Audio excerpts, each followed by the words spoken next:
Hello students, welcome to my video. कैसे हो आप लोग।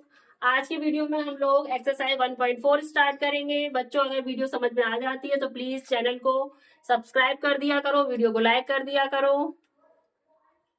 आपका क्वेश्चन नंबर एक्सरसाइज 1.4 का क्वेश्चन नंबर 1 है, classify the following numbers as rational और इरेशनल। फॉलोइंग नंबर्स को हमें रैशनल और इरेशनल में क्लासिफाई करना है। अगर आप लोगों ने इंट्रोडक्शन देखा है, इनकी प्रॉपर्टीज पढ़ी तो आप इजीली कर लोगे। देखो, फर्स्ट पार्ट है आपका फर्स्ट पार्ट है 2 माइनस √5। 2 क्या है आपका? 2 आपका रैशनल नंबर है। √5 क्या है? √5 आपका इरेशनल नंबर है। मैंने बताया था कि एक रैशनल और एक इरेशनल नंबर का जो डिफरेंस होता है वो क्या आता है? वो हमेशा इरेशनल होता है। तो ये आपका क्या हो गया? ये हो गया आपका इरेशनल नंबर। ठीक है, because difference of rational and irrational is irrational। ठीक है,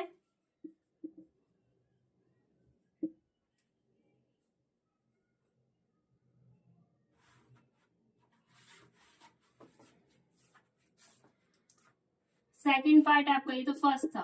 सेकंड है आपका, सेकंड पार्ट है आपका 3 प्लस एक ब्रैकेट में √23 माइनस √23। ठीक है, हमने इसे ओपन कर लिया तो -20 प्लस का √23 है और माइनस का √23 कैंसिल आउट हो गए, तो आपके पास कितना रह गया? तो आपके पास बचेगा 3, और 3 क्या है आपका? सबको पता है भाई, 3 क्या है हमारा? Rational number. तो ये क्या हो गया? Rational number. नेक्स्ट आपका पार्ट 3। थर्ड पार्ट में क्या है? 2√7 डिवाइडेड बाई 7√7। ठीक है, √7 से √7 कैंसिल आउट हो गया, आपके पास क्या रह गया? 2/7। 2/7 क्या है आपका? रैशनल नंबर है, तो ये हो गया आपका रैशनल नंबर।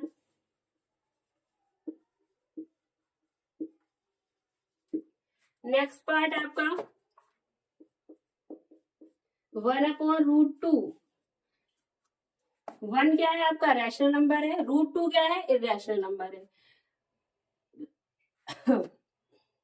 रैशनल और इरेशनल के बीच में, रैशनल और इरेशनल का जो डिवाइड होता है उसकी वैल्यू, उसका रिजल्टेंट क्या आता है? वो इरेशनल होता है। मैंने आपको यही बताया था, बिकॉज ये यहां पे लिखेंगे irrational as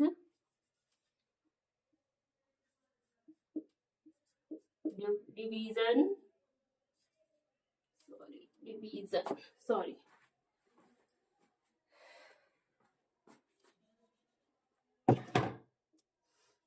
division of rational and irrational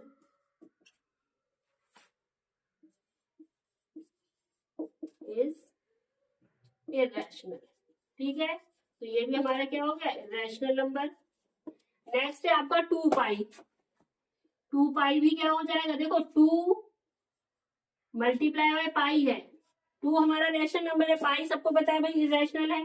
product of rational and irrational क्या होता है? ये भी आपका इरेशनल ही हो गया, तो इसे लिखेंगे इरेशनल। रीजन क्या होगा? As product of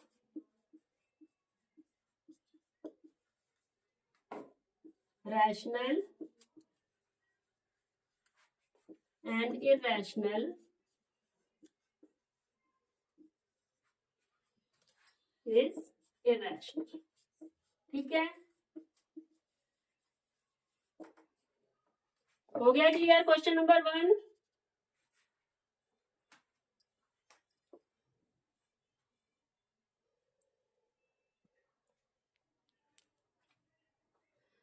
question number 2 है आपका, simplify each of the following expression. इन एक्सप्रेशंस को सिंप्लीफाई करना है।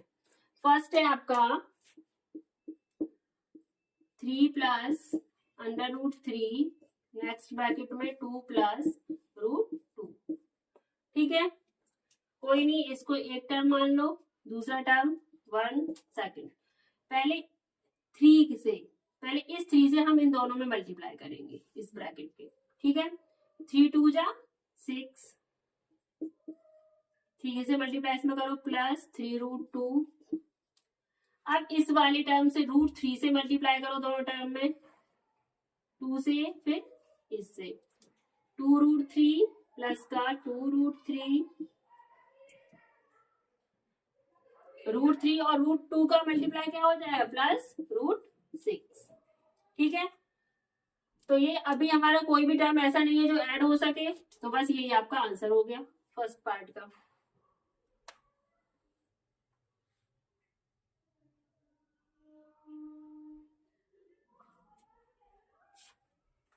सेकंड पार्ट देखो आप, सेकंड पार्ट है आपका, एक ब्रैकेट में आपका 3 प्लस रूट 3, दूसरे ब्रैकेट में है 3 माइनस रूट 3। अब देखो यहाँ पे ये ए टर्म हो गया, ये बी टर्म ले लो, ये ए टर्म, ये बी टर्म, ये ए प्लस बी हो रहा है, यहाँ पे ये ए माइनस बी हो रहा है। तो आप लोगों ने एक फॉर्मूला पढ़ा होगा, आइडेंटिटी है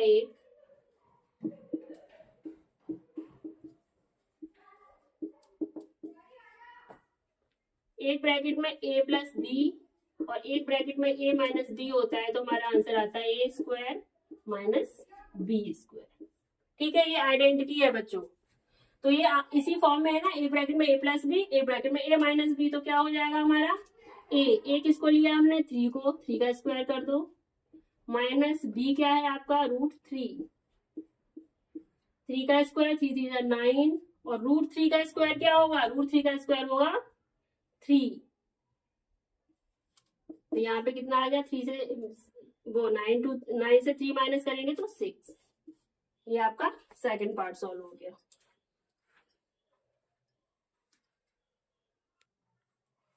थर्ड पार्ट देखो इसका, थर्ड पार्ट है आपका रूट 5 प्लस रूट 2 का होल स्क्वायर। होल स्क्वायर वाली भी प्रॉपर्टी होती है, ये ए टर्म मान लीजिए आप, ये बी मान लीजिए। एक आइडेंटिटी है, using identity A plus B का होल स्क्वायर क्या होता है, A square plus B square plus 2ab। ठीक है, अगर आप लोगों को आइडेंटिटी आती तो आप इजीली इन क्वेश्चंस को सॉल्व कर पाओगे। इसे ए मान लीजिए, ये आपका बी हो गया। ठीक है, रूट 5 का स्क्वायर प्लस रूट 2 का स्क्वायर प्लस 2 ब्रैकेट में रूट 5 एंड रूट 2। ठीक है, सॉल्व कर लो, रूट 5 का स्क्वायर आपका 5 हो गया, प्लस रूट 2 का स्क्वायर 2, प्लस 5 का रूट 2 से मल्टीप्लाई करो, रूट 5 का रूट 2 से रूट 10 हो गया, तो ये हो गया आपका 2 रूट 10। ठीक है, 5 प्लस 2 को ऐड कर दो, 7 प्लस 2 रूट 10 आंसर आ गया। ठीक है, अब आपका फोर्थ पार्ट है। फोर्थ पार्ट में है अंडर रूट 5 माइनस रूट 2, दूसरे ब्रैकेट में आपका रूट 5 प्लस रूट 2। सेम आपके सेकंड पार्ट की तरह है ये भी, एक ब्रैकेट में a माइनस बी हो रहा है ना, और एक ब्रैकेट में आपका a प्लस बी हो रहा है। तो हम कौन सी आइडेंटिटी यूज करते हैं,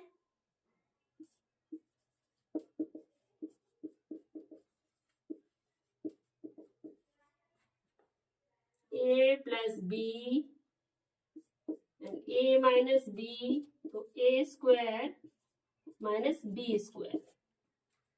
तो क्या हो जाएगा आपका रूट 5 का स्क्वायर माइनस रूट 2 का स्क्वायर। रूट 5 का स्क्वायर 5 हुआ, रूट 2 का स्क्वायर 2, 5 से 2 सब्ट्रैक्ट कर दो, आंसर आपका 3 आ गया। Okay.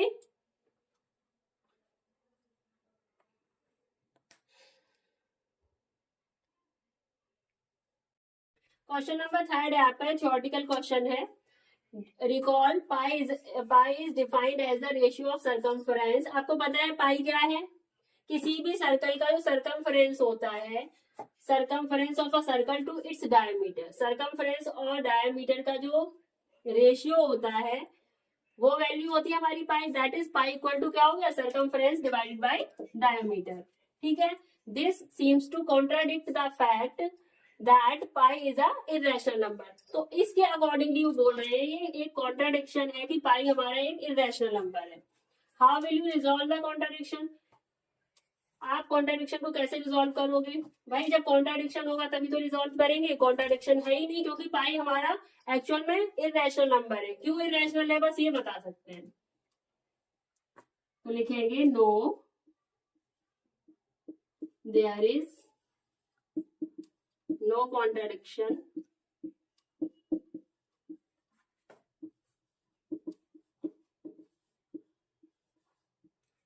there is no contradiction. Remember, when you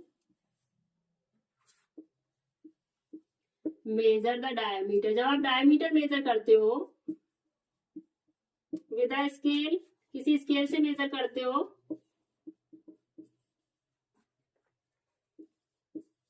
scale, तो आपको कैसी वैल्यू मिलती है? अप्रोक्सीमेट वैल्यू मिलती है रैशनल नंबर की। You get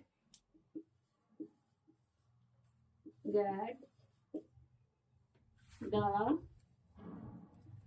approximate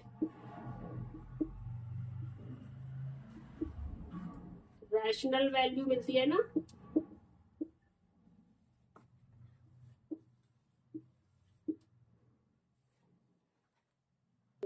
not realize the value of C or D is irrational। ठीक है। अब ये थ्योरी मैंने लिखी उसका मीन्स बताती हूँ। देयर इज नो कॉन्ट्राडिक्शन, जो इन्होंने स्टेटमेंट दी इसमें कोई कॉन्ट्राडिक्शन नहीं है। इट मीन्स पाई हमारा इरेशनल ही रहेगा। Remember when you measure the diameter with scale you get the approximate rational value.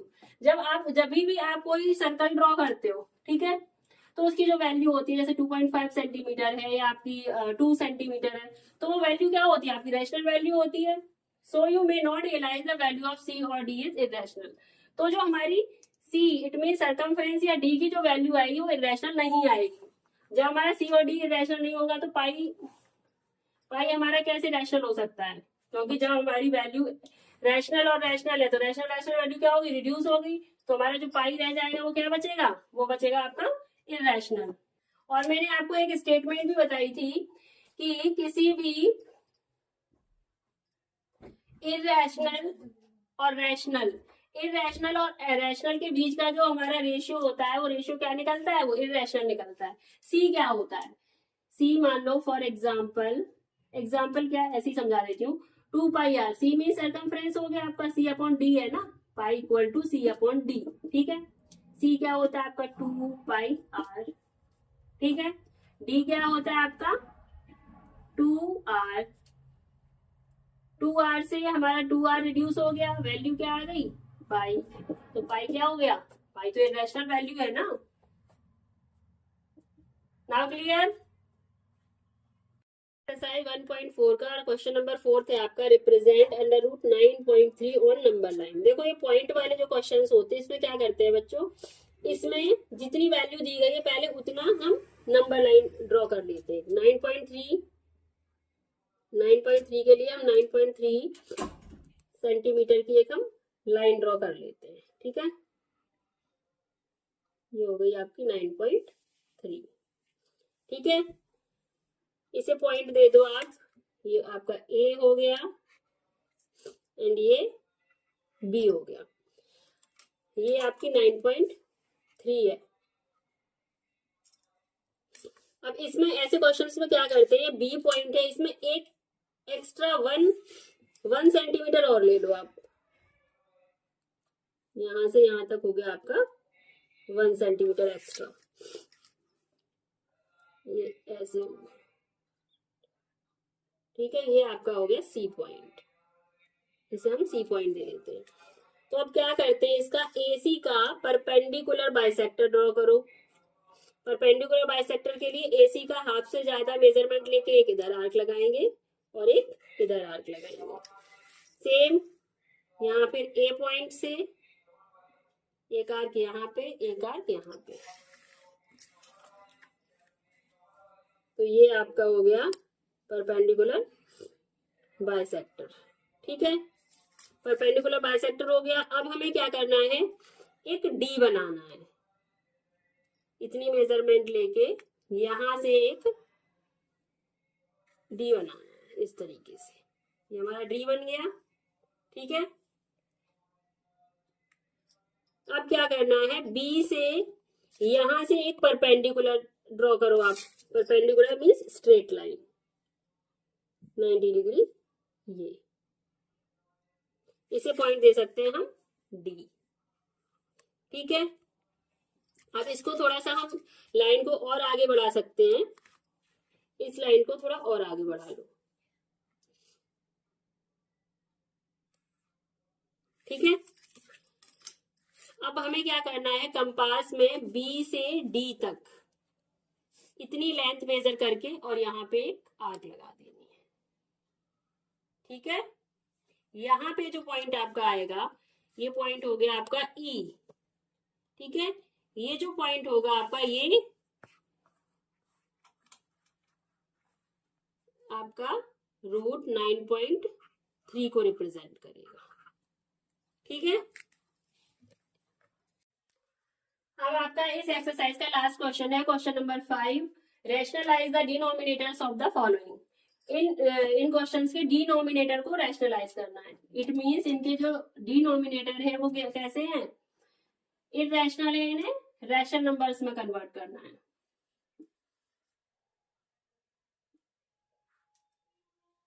First part है आपका 1/√7। ठीक है, जब इस टाइप से कोई भी वैल्यू होती है तो हमें क्या करना होता है, जो √7 है और इसको करना है रैशनलाइज। इसे रैशनलाइज करने के लिए जो वैल्यू आपकी डिनोमिनेटर में है उसी वैल्यू से हम न्यूमरेटर और डिनोमिनेटर दोनों में मल्टीप्लाई कर देते हैं।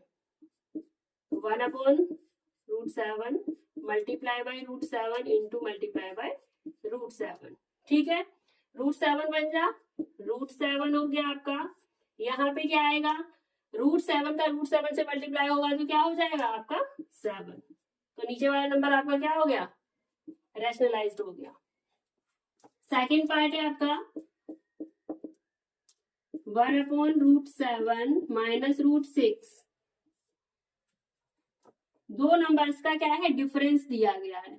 ऐसे केसेस में ये ध्यान रखना होता है, यहाँ पे अगर आपको माइनस का साइन है तो हमें जो मल्टीप्लाई करना है वो प्लस के साइन से मल्टीप्लाई करना है ऊपर नीचे, और यहाँ पे अगर एडिशन का साइन है तो हमें सब्ट्रैक्शन के साइन से मल्टीप्लाई करना होता है, यानी साइन को अपोजिट मल्टीप्लाई करना होता है। तो यहाँ पे हम मल्टीप्लाई करेंगे √7 प्लस √6 मल्टीप्लाई बाय √7 माइनस √6। ठीक है, वन जाना तो वही रहेगा सेम, तो ये आपका हो गया √7 प्लस √6। अब यहाँ पे देखो, मैंने आप लोगों को अभी बताया था, ये हो गया ए टर्म, ये मान लो बी, ये ए सॉरी प्लस है ना यहाँ पे, ये बी, ये प्लस का है, ये माइनस का है। एक ब्रैकेट में a माइनस बी होता है, एक ब्रैकेट में a प्लस बी होता है, तो क्या आता है आपका a² माइनस b²। तो यहाँ पे लिख सकते हो आप a minus B and a plus B, a² minus b²। ठीक है, तो √7 का √7 से मल्टीप्लाई करेंगे, माइनस √6 का स्क्वायर, तो क्या आएगा आपका √7 प्लस √6, √7 का स्क्वायर 7 माइनस 6, 7 से 6 सब्ट्रैक्ट करेंगे 1, तो ये वैल्यू आपकी आ गई √7 प्लस √6। ठीक है,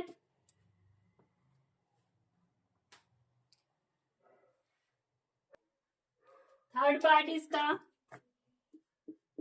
थर्ड पार्ट ले लीजिए 1/√5 प्लस √2। अब इसमें क्या करेंगे, इसमें दोनों का एडिशन हो रहा है तो हम इसका क्या करेंगे, इसका साइन पलट दो, तो √5 माइनस √2 से हम न्यूमरेटर और डिनोमिनेटर दोनों में मल्टीप्लाई करेंगे, तो multiply by √5 minus √2 multiply by √5 minus √2। ठीक है, 1 जा करेंगे तो वही टर्म आ जाएगा √5 माइनस √2। अब देखो, अब ये वही हो गया a प्लस बी, ये आपका a माइनस बी हो गया, तो हम इसे लिख सकते हैं √5 का स्क्वायर माइनस √2 का स्क्वायर। ठीक है, यहाँ पे लिख लीजिए a minus B, a plus B equal to a square minus B square. √5 minus √2, √5 का स्क्वायर 5, √2 का स्क्वायर 2, 5 से 2 सब्ट्रैक्ट करो 3 आ जाएगा, तो यहाँ पे आंसर आ गया आपका √5 माइनस √2 अपॉन 3। ठीक है, नेक्स्ट पार्ट आपका लास्ट है 1/√7 माइनस 2। ठीक है, यहाँ पे माइनस का साइन है तो हम प्लस के साइन से मल्टीप्लाई कर देंगे, मल्टीप्लाई बाय √7 प्लस 2, √7 प्लस 2, यहाँ पे आपका आ गया √7 प्लस 2। यहाँ पे सेम वही चीज है, यही वाली आइडेंटिटी यहाँ पे लिख लेना। ठीक है बच्चों, √7 का स्क्वायर कर दो माइनस क्या टाइम है आपका 2 का स्क्वायर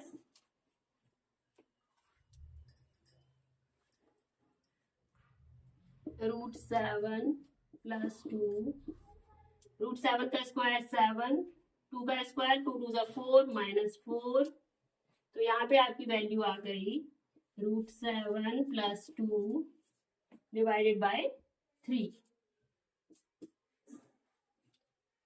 यहाँ पे आपका क्वेश्चन नंबर 5 कंप्लीट हो गया और ये आपकी एक्सरसाइज 1.4 कंप्लीट हो गई। बच्चों अगर क्वेश्चन समझ में आ गए हो तो प्लीज वीडियो को लाइक कर देना, कमेंट कर देना